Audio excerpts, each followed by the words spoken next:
Chariots of the Gods, the international bestseller by Eric von Däniken that shattered conventional theories about history and archaeology. Now, Sun International brings it to the screen in a startling new film. Chariots of the Gods explores von Däniken's controversial and explosive theory that beings from other galaxies visited Earth in ancient times. Did a genius from another world design the pyramids? Is there evidence of a prehistoric airfield in the Andes? And what about the giant stone faces that brood over Easter Island? All over the Earth, the evidence is there. For an intriguing, fascinating, mind-opening experience, see Chariots of the Gods, rated G.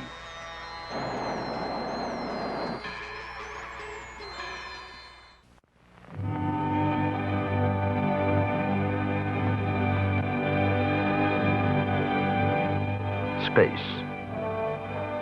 An endless tapestry of stars reaching toward infinity. Scattered through its vastness are 100 billion planets on which life theoretically could exist. If only 1% of that life is intelligent, there could be 1 million civilizations out there. And of that million, it is conceivable that one discovered the secrets of space travel.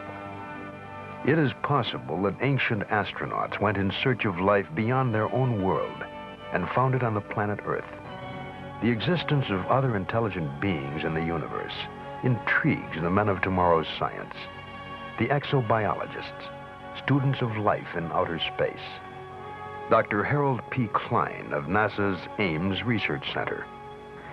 The knowledge that this kind of life that we know of in this planet is not the only one will have very profound influence, whether that other life is more advanced or less advanced than we are. The very knowledge that life can originate spontaneously will have, I believe, very profound effects on the thinking of man in terms of what he is and what his role is in the universe.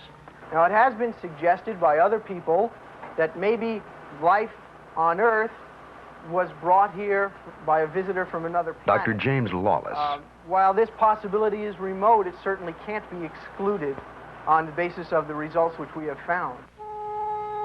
If ancient astronauts did land here, what effect would they have had upon early Earthmen? Perhaps they were worshipped, feared, loved. Perhaps they brought gifts, a new world of knowledge, or simply the principle of the lever. If we accept the premise that beings from another civilization visited here ages ago, then some of the mysteries of our past take on a new and startling light.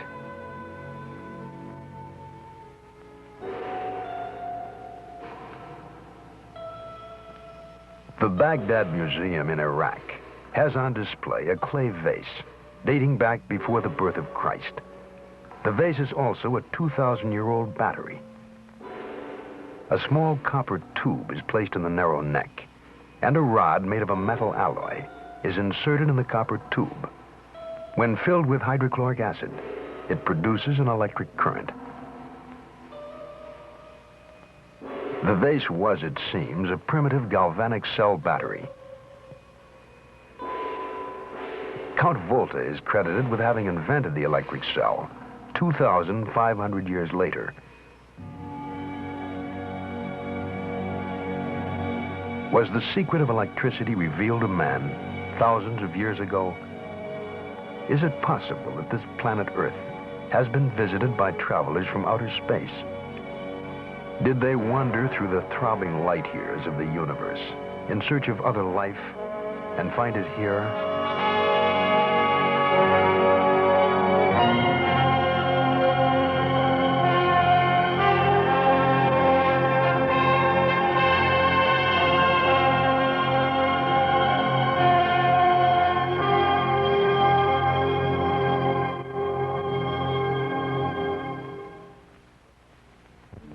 There are places on this planet where life exists almost unchanged since antiquity. Less than 3 decades ago, machines descended from the skies to land in a remote region in the South Pacific. The primitive inhabitants were puzzled and frightened by the invasion. The visitors were light-skinned creatures who didn't hunt or fish, yet never lacked food. They came from heaven. They had to be gods. They were, in fact, American servicemen, sent to construct airfields and military installations during the Second World War. When the war was over, they went home, back into the skies. The natives began making straw and bamboo fetishes resembling airplanes. To this day, they scan the heavens day and night, watching and waiting for the return.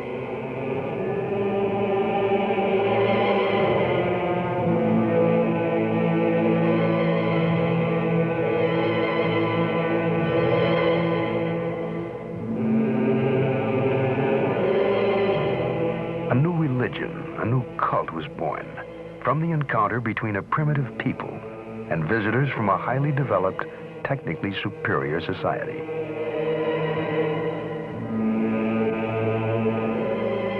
All men were at one time primitive. It is possible to imagine that our own forebears may well have reacted in the same way to visitors from outer space.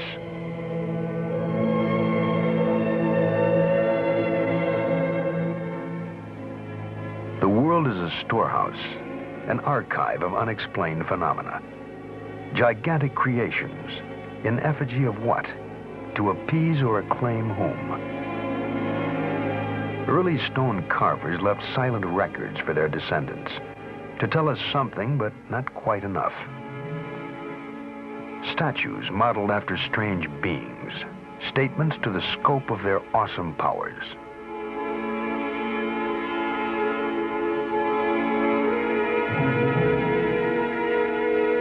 Folk legend surrounds their origin. Strange stories of gods who appeared riding across the skies in flaming chariots of light. Whole civilizations were structured around these gods. Civilizations which at one time flourished and then mysteriously disappeared. Only stone relics survive to give mute testimony to their time.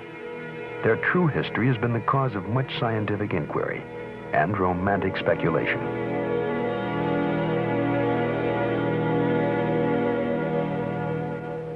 Erich von Däniken, a German professor possessed of the mind of a scientist and the imagination of a romantic, wrote a book called Chariots of the Gods. He stated that sometime in the distant past, man was visited by intelligent beings from outer space. What in olden times might have been heresy is today intriguing speculation. Von Däniken traveled to all corners of the world, gathering evidence in support of his theory. Or is it a theory? Judge for yourself. Istanbul, the city on the Golden Horn. Here stands the Palace of Topkapi. A curious set of maps are kept here, which were found in the Orient by the Turkish Admiral Piri Reis. The oldest of these maps dates back to approximately the 1st century AD. They are most likely copies of still earlier maps. As astronauts high above Cairo, we would view the Earth in the configuration seen on the old maps. The outlines of the modern maps are the same as the pattern visible on the Piri Reis charts. Another map in the collection shows a region which is still largely unexplored, the Antarctic. The existence of Antarctica as a continent was only established in the 19th century, and it wasn't even explored until 1911 by a Norwegian, Roald Amundsen. The map dates from 1532, a time when the techniques and basic equipment were unavailable to determine longitude. The question lingers. What was the source of information?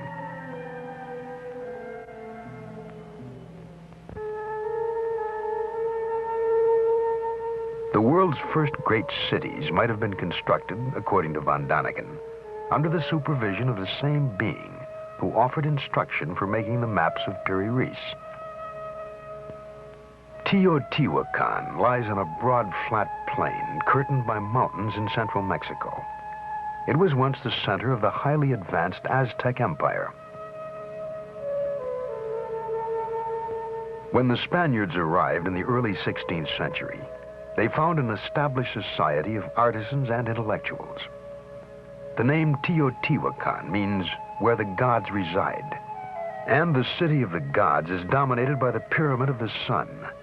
It is 216 feet high and forms a small mountain weighing 2.5 million tons. The Aztecs worshipped the sun as the source of all life. They offered human sacrifices to the sun god atop stone pyramids marked with hieroglyphics, vague symbols relating the history of an ancient people. Archaeology seeks answers to questions about man's past by digging through what he has left behind. Here they uncovered a chain of riddles which stretches across the expanse of modern Mexico. A mile to the south is the temple of Quetzalcoatl. Legend tells us that he was a light-skinned, bearded man who came from the stars. Supposedly, he taught men law, the arts, and the cultivation of corn. The head of a great feathered serpent represents the god Quetzalcoatl. When Quetzalcoatl finished his mission on Earth, he departed to his native star, promising to come back someday. It is a pervasive part of mythology that gods fly to the stars with a pledge to return. The strain runs through all folklore.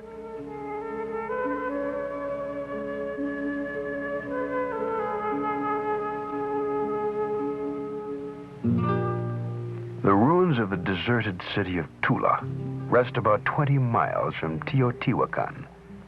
It was one of the cities supposedly linked in legend to a ladder hung in the sky. Monumental sculptures stand as silent watch over the remains, guardians of an eternal mystery. They appear to be warriors, dressed alike, wearing unusual helmets. They carry some sort of box-like unit on their chests. Perhaps they are weapons or communications equipment. Unrecognizable tools or controls are clasped in their hands.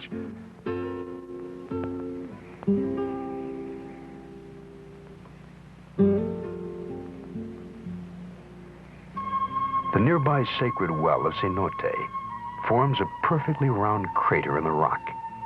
It is unlikely that it could have been formed naturally or by human excavation. It does, however, resemble a crater made by the exhaust gases of a very powerful rocket engine. To the east of Cenote is the ancient Mayan city of Chichen Itza. About 600 AD, the entire Mayan population fled northward. There is no trace of war, plague, or famine to account for the move. Outstanding astronomers, Mayans calendared the year by constructing a central pyramid with 365 steps. They also developed a formula to predict eclipses without ever knowing about the revolution of the Earth, Moon, and Sun. There is no way of telling how they discovered these secrets, but von Daniken believes that some ancient astronaut may have told them of the solar system in which they lived. A stone relief portrays a god in a helmet with projections resembling antennae. The Mayans named their patron Kukulkan. In every 6,000 years, the Mayan calendar is off by only one day. Such was the gift of Kukulkan.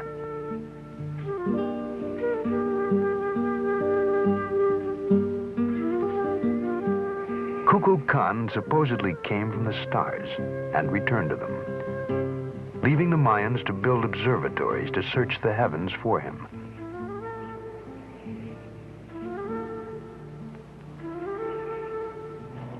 Perhaps with our modern observatories and telescopes, we are still searching for Kukulkan and Quetzalcoatl, who deserted to ancient skies. Modern science examines the heavens in search of information. Data, according to Dr. Werner von Braun, that gives us perspective on our own brief existence in the firmament.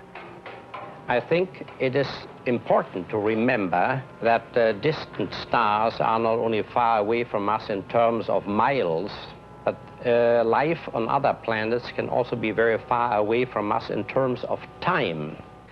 The Earth is believed to be approximately 5 billion years old, and if you condense mentally these 5 billion years into 1 year, then the presence of men on this Earth would be about 1 minute out of that 1 year, and the period since man understood radio and was capable of effectively communicating with heavenly bodies outside of the Earth would only be approximately 1 second out of that year.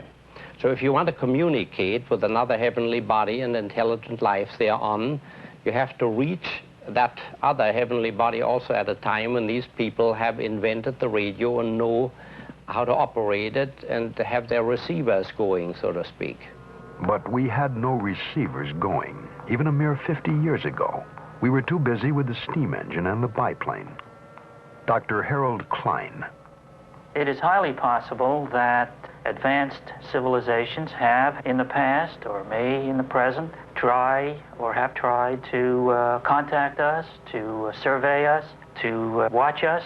We cannot rule that out. We have no indications of that. It may be equally possible that a really intelligent society has watched us for some time, has looked us over and decided, based on our activities, that this planet is beneath their dignity, so to speak, and is simply not worth bothering with. Quite possibly we were too backward to bother with, but we have come a long way in a short time, and we are prepared to reach out into the universe. Writer and sociologist Eric Hoffer suggests a reason for our return to space. He wrote, "I always felt that man is a stranger on this planet, a total stranger. I always played with the fancy, maybe a contagion from outer space is the seed of man. Hence our prior occupation with heaven, with the sky, with the stars, the gods, somewhere out there in outer space. It is a kind of homing impulse. We are drawn to where we came from."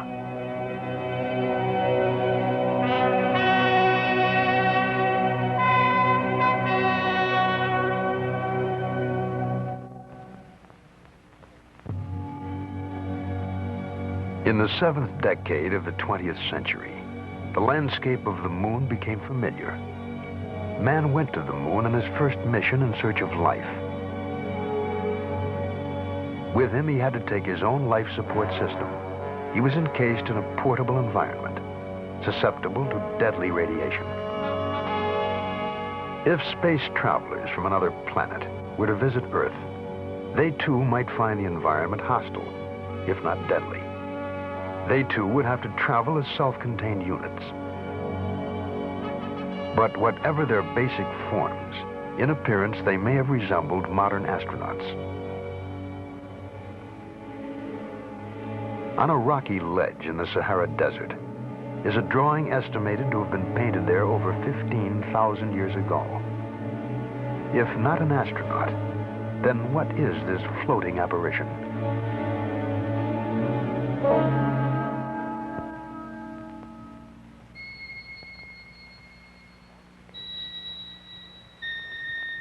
Henri Loti, the early French archaeologist, discovered the image of the 19-foot giant and called him the great god Mars.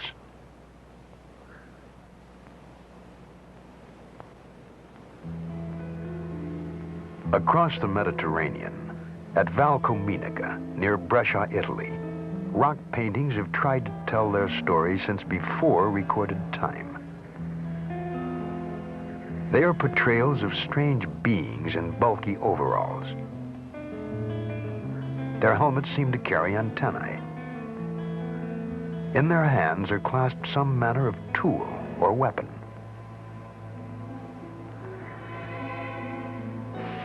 Still more evidence can be found in a 2,000-year-old rock painting found in Japan. In the rough, rocky countryside of northwest Australia, there are scores of rock paintings which date back far in time. Drawings which are probably some of the earliest messages from prehistoric man. Sketches represent the activities of one Gina, a legendary goddess of the Milky Way. She too came from heaven to instruct the children of Earth. Von Daniken believes there were models, possibly even one model for all the deities found recorded in rock.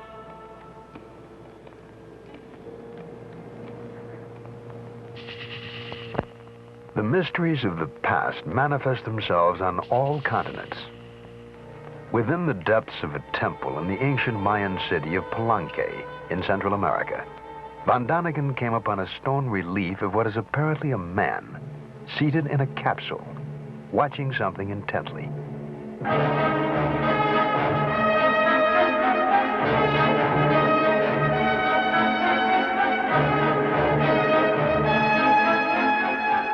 His hand seemed to be operating some undefinable controls. His foot pressing a lever. And at the rear of the capsule are jets trailing flames behind them. He seems to be dressed for the job, in trousers with a broad belt, a sort of jacket, tight-fitting at the wrists. The chair is well upholstered to absorb the shock of acceleration.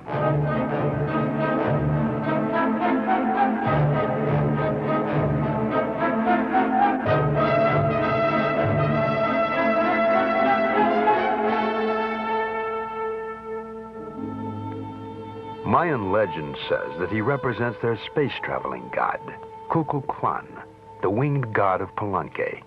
He was carved sometime in the 7th century. The possibility haunts us that this figure was the artist's rendering of the ancient astronauts who inspired the Mayan culture. The church of the monastery of Desanay was decorated with mysterious frescoes some 500 years ago. The monastery is hidden away in the peaceful countryside of southern Yugoslavia.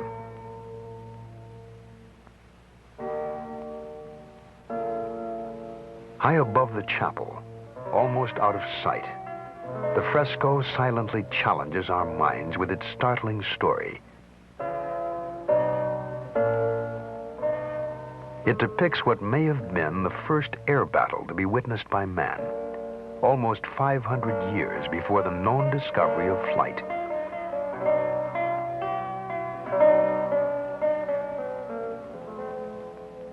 In the first capsule, a man is seated with his hand on some form of guidance mechanism. He appears to be racing across the sky in an attempt to escape from a pursuing ship.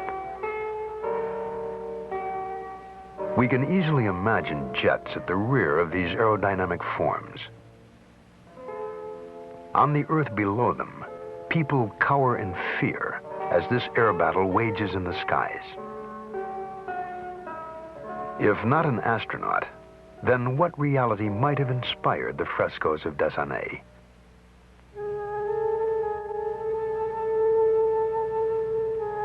Myths, legends, legacies of ancient man have not all been lost in ambiguous reference. History is the scribe of man. There are records in cuneiform, Sanskrit, Amharic, Tibetan, and languages which have not yet even been deciphered.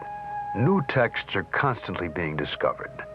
Some, like the Dead Sea Scrolls, are readily understandable to scholars. Translating other fragments of written history is laborious and time-consuming. Only a minute fraction of surviving texts have actually been transcribed.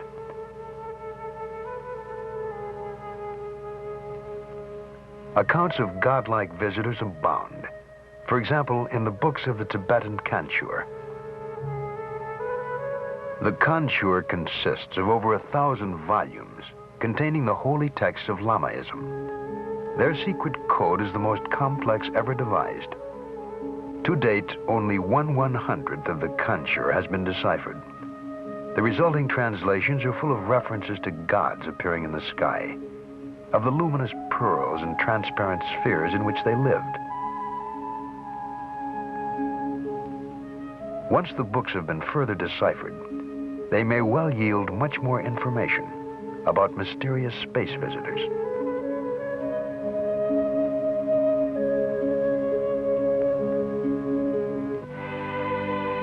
Closer to Western civilization, we have one of the world's most detailed records, the Bible.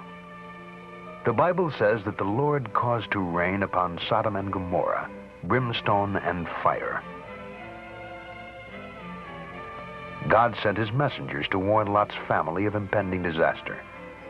The angels told Lot, "Flee for your life. Do not look back. Flee to the hills lest you be consumed."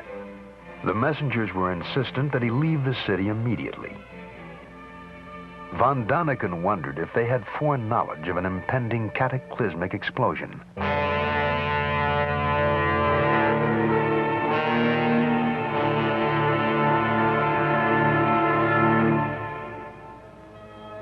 It appears certain that Sodom and Gomorrah were leveled, laid waste at a single stroke.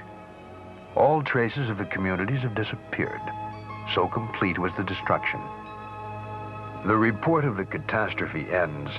Then he looked down and beheld, and lo, the land went up like the smoke of a furnace.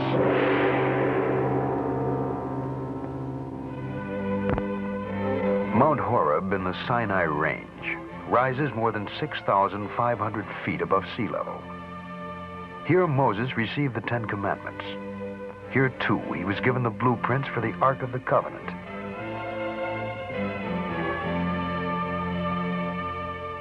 In chapter 25 of the second book of Moses, directions are given for the construction of the Holy Tabernacle. "And they shall make an ark of acacia wood, and you shall overlay it with pure gold within and without shall you overlay it. And you shall make upon it a molding of gold round about."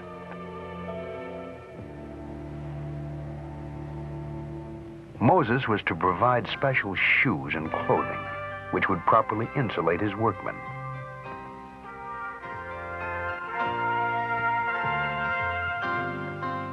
Moses was warned that no one should come near the structure. It represented a mortal danger. And though Moses would hear a voice from the covering plate, no figure could be seen. If we were to build a replica of the ark today, according to Moses' instructions, we would have a condenser charged with several hundred volts. Could the gold sheath have been a form of loudspeaker, a two-way radio, reproducing a voice from afar? It is part of the Von Daniken theory, a romantic's explanation of biblical text based on imagination and wonder.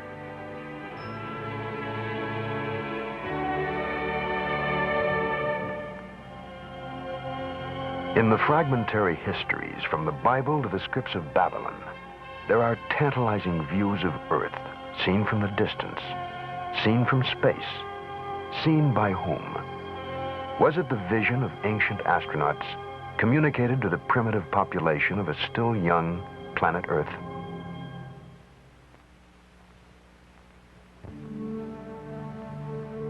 If we were to land on a strange planet, we would probably avoid its magnetically disruptive poles. If travelers from outer space were to land here, a likely location, almost on the equator, would be Egypt.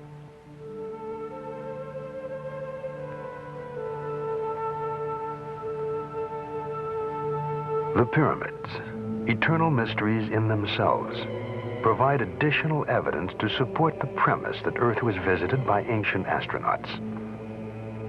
The Great Pyramid rises to a height of 477 feet.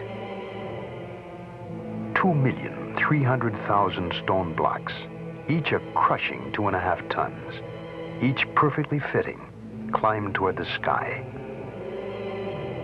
The stones were transported from the Macadam Mountains on the far side of the Nile. 20,000 workmen, hauling 10 blocks a day, would need 640 years, more than 30 generations, to build one pyramid. To some, the massive structures were not designed as tombs for the pharaohs, but are in reality vast astronomical calculators. Passageways, for example, from the interior, point directly at the North Star, the way back to the heavens.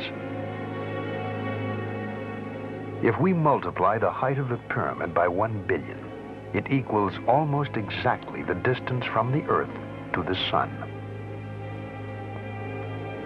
At the end of the 16th century, the Dutch mathematician Ludolf arrived at the figure pi, by which one can determine the circumference of a circle.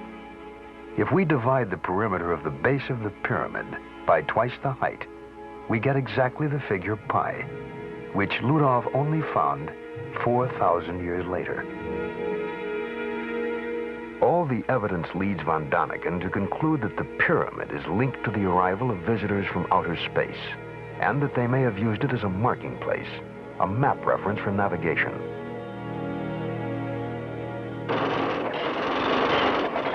When modern Egypt chose to construct the Aswan Dam, there stood one obstacle. The flooding would submerge the 3,000-year-old temple of Abu Simbel. Over 100 nations answered UNESCO's plea to save the monument. Latest equipment and engineering techniques were used. Still, it took 3 years to accomplish. Because centuries were needed for the original builders to create the temples, it is probable they honor no single pharaoh. They stand, however, in tribute to the gods of the sun, the center of Egyptian religions, and to those who return from earth to the skies.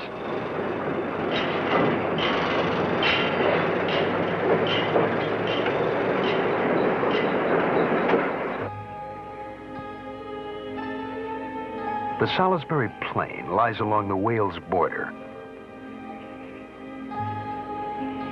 A large mound rises ominously from the level expanse. The legend surrounding it suggests that it was a place of burial, not unlike the pyramids of Egypt. Close by stands Stonehenge, rock formations strewn about like so many toy blocks. It is believed to have been built 2,000 years ago. According to legend, Merlin, the magician of King Arthur's court, transported the huge slabs by magical incantations from what is now Scotland. Recent studies have employed computers to measure the distances and placements of the stones. These findings prove to some extent that Stonehenge served as a giant calendar and observatory. By visually lining up specific points, an almost exact calculation can be made as to the movement of the stars and planets. Even with computers, it has taken us years to arrive at these figures. 2,000 years ago, this area of England was inhabited only by primitive tribal people. Some still believe that Stonehenge is a temple built by the ancient Druids, the priests of the pagan Celts, and was the site of witches' conclaves and human sacrifice. The Druids still exist and continue to conduct their religious services on this site. It has been suggested that the Druids may not have built this place, but simply taken it over as their shrine. If so, then there is no trace of who might have built and left it behind. Tribes that vanished, whole civilizations that disappeared. It has happened too many times to be coincidence.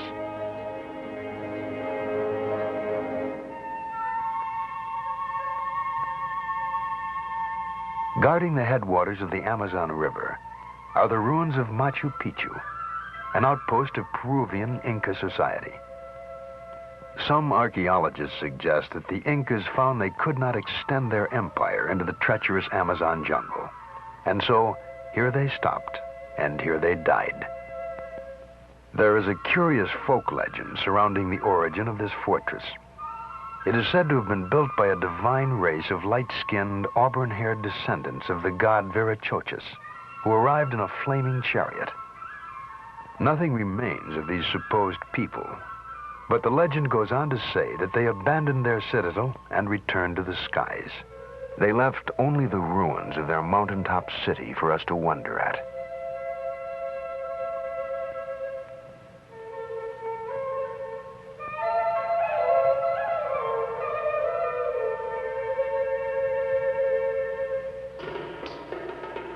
The construction of defensive citadels was common to many tribal communities. On the African continent and the bushlands of southern Rhodesia are the ruins of Simbabwe, meaning the heart of the lion. It is constructed of brick-shaped granite rocks, all exactly alike as if produced in a factory. 20,000 tons of identical building stones. They were laid to a height of over 30 feet to form walls which have stood for thousands of years.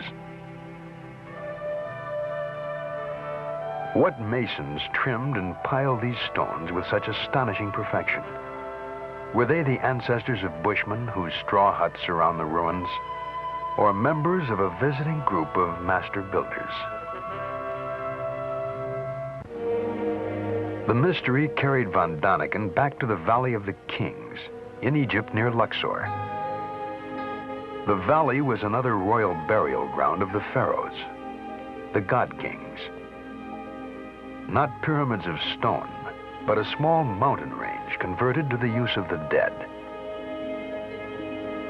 The entrances were hidden, little more than windows into the rock, with steep stairs and winding passageways leading to the tomb of the 9-year-old pharaoh god, Tutankhamun. The crypt is hollowed directly out of stone, and incredibly intricate murals decorate the walls and ceilings. Archaeologists have carefully studied the markings and meanings, but Von Daniken points out one interesting fact. They could not have been painted by firelight. The ceilings show no trace of soot, and so no torches or oil lamps were used. What then was the light source? Markings found in this and other tombs are portraits of the god Osiris. Osiris played an important role in Egyptian religious belief. After giving knowledge to the world, he left the earth and exists in the heavens. Each dead pharaoh, the kings of earth, joined the spirit of Osiris in the heavens. Their mummified remains were prepared for the journey.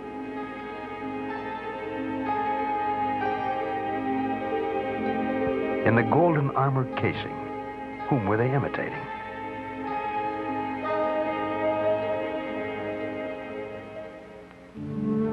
Outside the cave crypt stand the remains of the ancient mortuary, the temple of Amenhotep III. Here the Egyptian priests preserve the remains of their rulers. We will never know the origins of the science of mummification. Perhaps it was an imitation of a physical conservation method used by extraterrestrial visitors. The secrets died along with the mortuary during the great earthquake in the year 27 BC.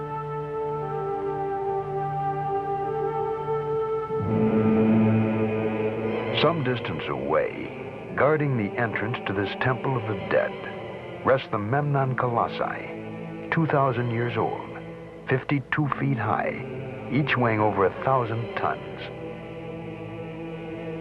It is difficult for us to imagine them being moved from the distant quarries by manpower alone. And so the sentinels of the temple evoke images of a time when the activity inside was directed by godlike visitors who came as masters to earth.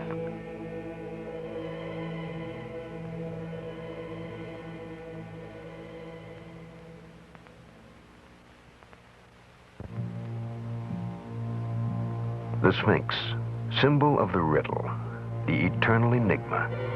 The head of a man, the body of a lion. This fierce stone creature faces the rising sun, the flaming chariot of the Egyptian gods. It is meant to protect the sunship when it lands to carry the pharaohs back to the heavens. Secrets in stone abound throughout the world. Easter Island, Isle of 1,000 mysteries, minute, lost in the watery expanse of the South Pacific, 3,000 miles off the coast of Chile. The inhabitants call their island Mata Ki Tirani, which means eyes looking up to heaven. The neighboring atoll is called the Island of the Bird People, creatures with human bodies and the heads of birds.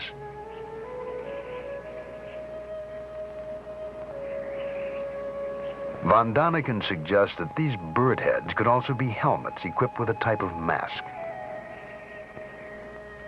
The island's ancient legends tell of flying people who arrived amidst fire and thundering noise. The landscape is dominated by volcanic cratered lakes. Today, about 2,000 people live here. There were never more than 4,000 natives at any time. Of the total population, 70% were women, children, or the elderly. The majority of able-bodied men was needed for the production of food. Thus, the number of workmen was so small that it would have been impossible for them to create the more than 600 gigantic stone figures found everywhere on the island.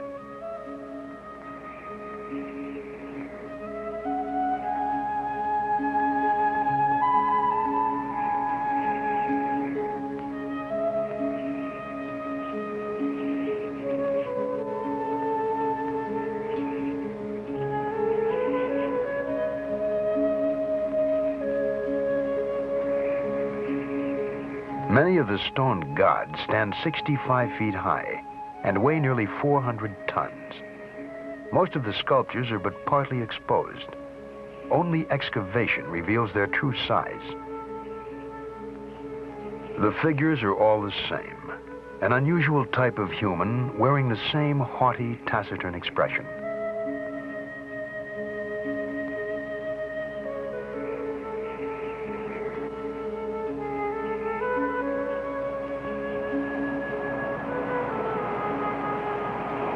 One statue, unearthed by explorer Thor Heyerdahl, suggests man's role.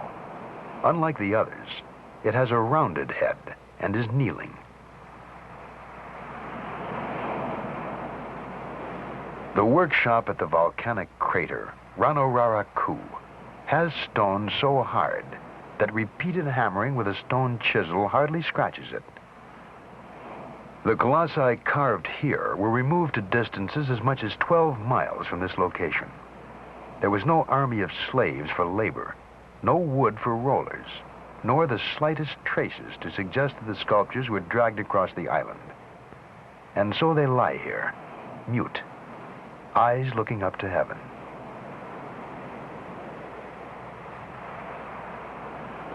Easter Island might have been the key to many mysteries. When it was first discovered, a group of wooden tablets covered with hieroglyphics were found. But zealous missionaries burned them, sealing the secrets of the monoliths. So we must look elsewhere for explanations. The legends of Easter Island claim that the stone giants moved themselves with the help of mana, a mysterious force which only 2 priests could invoke, and that one day the priest disappeared, and so did the mana. What was mana? Von Daniken wondered if there were strangers from other planets possessed of extraordinary powers. Did they have the ability to defy the laws of gravity? To this day, Easter Island exerts an unusually strong magnetism. The report of a French expedition in 1964 ends as follows. Since there are inexplicable magnetic forces and unusual geological phenomena on Easter Island, one cannot exclude the possibility of extraterrestrial contacts.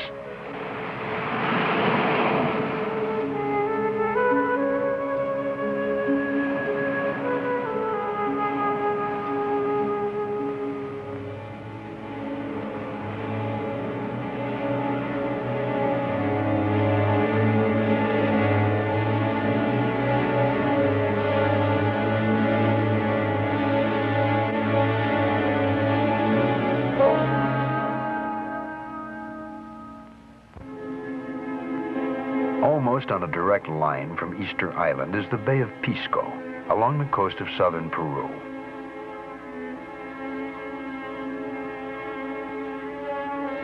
From the ground, there is what appear to be a meaningless set of lines.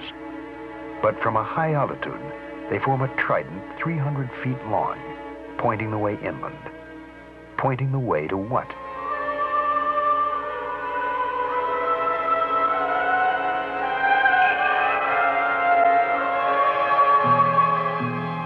Across the scorched and rocky terrain are spread the remains of deserted ancient cities. An entire civilization, now vanished, once flourished around the mysterious plain of Nazca. Lines running toward us, away. Lines which mean nothing from the ground. Long furrows cut into the iron-rich parched soil, cut there at least 2,000 years ago.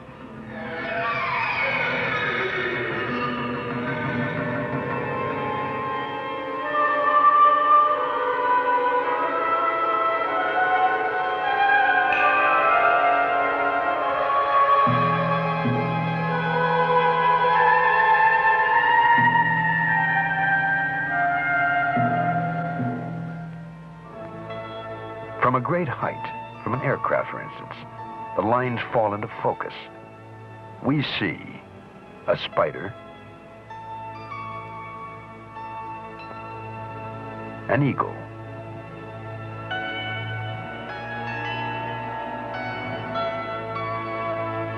a peacock,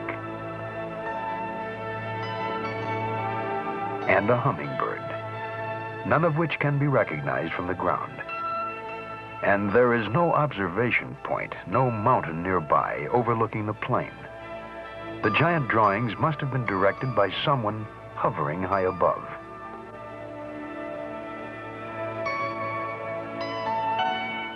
Straight as arrows, one huge geometric puzzle. Some lines parallel, some intersecting, starting nowhere and ending nowhere.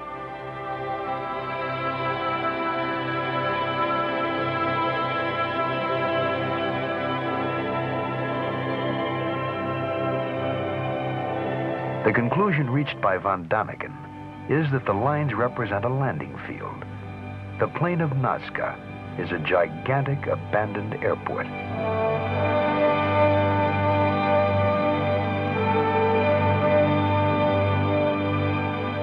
Landing strips, roads, and flattened beds that resemble rocket launch ramps were cut into the plateau. In a radius of 1,000 miles, enduring archaeological mysteries abound. And the question arises, was this the center, the base camp of an ancient astronaut colony?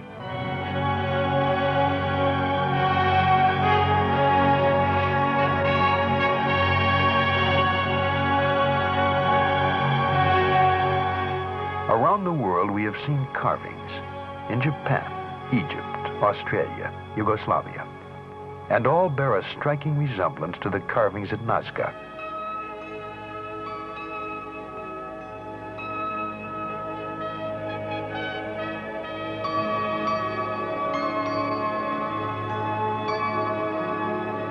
Was Earth visited by creatures, astronauts from another planet?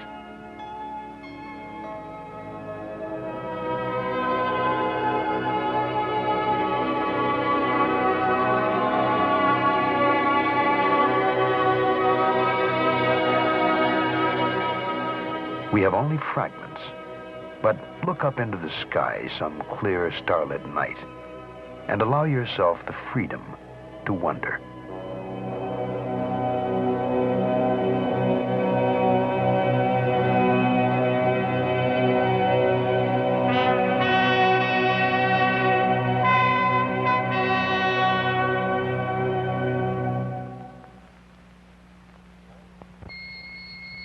All around the globe, giant radio telescopes are scanning the stars for signals. Some are even sending signals, not to anyone in particular, but to anyone who may be able to hear them. By some incredible coincidence, perhaps we will establish a dialogue with an extraterrestrial community, even if that conversation is only a matter of meaningless blips and dots. NASA recently launched an aluminum greeting card into space, addressed in effect to whom it may concern. Etched on the plaque are the nude figures of a man and a woman, 2-digit computer code numbers, and a diagram showing Earth's location within the 9 planets of our solar system. A message to whatever intelligent life there may be in the universe. Hello from Earth to some wandering ancient astronaut. NASA is especially interested in the possibility of life on the planet Mars. The Jet Propulsion Laboratory in Pasadena, California, has had a direct line to Mars via the Mariner 9 spacecraft, which has been taking extensive photographs as it orbits the red planet. Mars is a world significantly like the Earth in terms of atmosphere, temperature, and gravity. It is also the closest and easiest to explore in depth. To date, no recognizable life has been detected. But the same was true of previous Mars missions. The last time photographs were taken, scientists agreed that there was definitely no life on Mars. However, the smallest area the spacecraft's camera could focus on was 3 miles wide. Therefore, the only things we might have missed are a couple of mile-long elephants. Dr. Carl Sagan is one of the directors of the Mariner mission exploring Mars, and he has a special interest in the possibilities of intelligent life in the universe. The question arises, might there have been a visit to the Earth in historical times? There are popular books on this subject. It's an idea which people find exciting. It's a kind of scientific justification of theological belief which people would rather believe in any case. It's a kind of modern dress for old-time religion. Well, what about that? Is that possible or not? I can only say that you can't exclude the possibility, but there's not a smidgen of evidence that is compelling.